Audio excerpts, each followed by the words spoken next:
យកម៉ូតូមកដាក់បញ្ចាំនៅក្រុមហ៊ុន888 Avascash នឹងទទួលបានសាច់ប្រាក់ចាប់ពី$100រហូតដល់ទៅ$10,000យើងនឹងផ្ដល់ជូននៅទំហំទឹកប្រាក់ចាប់ពី50%ដល់80%នៃតម្លៃម៉ូតូអនុញ្ញាតគ្រប់នឹងជំរាបសួរទៅដល់ពុកម៉ែបងប្អូនទាំងអស់គ្នាដែលកំពុងតែទស្សនានៅក្នុងវីដេអូនេះជួបនាងខ្ញុំនៅក្នុងវីដេអូថ្មីមួយទៀតហើយថ្ងៃនេះនាងខ្ញុំនឹងមកប្រាប់អំពីព័ត៌មានពីការដាក់បញ្ចាំម៉ូតូនៅក្រុមហ៊ុន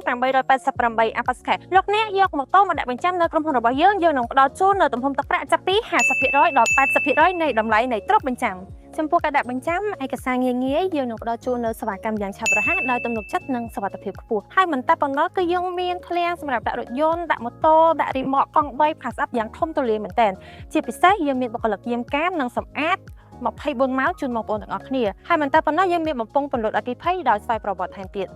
អ្វីដែលកាន់តែពិសេសបន្ថែមទៀតនោះបងប្អូនអាចធ្វើការឆាតចូល Page ឬក៏ Telegram ឬក៏មកដល់ទីតាំងក្រុមហ៊ុនផ្ទាល់ក៏បានដែរយើងនឹងមានបុគ្គលិកចាំទទួលស្ទាក់ស្វាគមន៍ពុកម៉ែបងប្អូនជានិច្ចឬក៏បងប្អូនចង់ចំណេញពេលវេលាអាចធ្វើការឆាតចូល Page ឬក៏វាយតម្លៃទ្រព្យបញ្ចាំតាមរយៈ Telegram របស់យើងខ្ញុំតោះចាំការទៀតបញ្ហាកង្វះសាច់ប្រាក់លែងជាបញ្ហាឈឺក្បាលទៀតហើយអញ្ចឹងកុំភ្លេចណាក្រុមហ៊ុន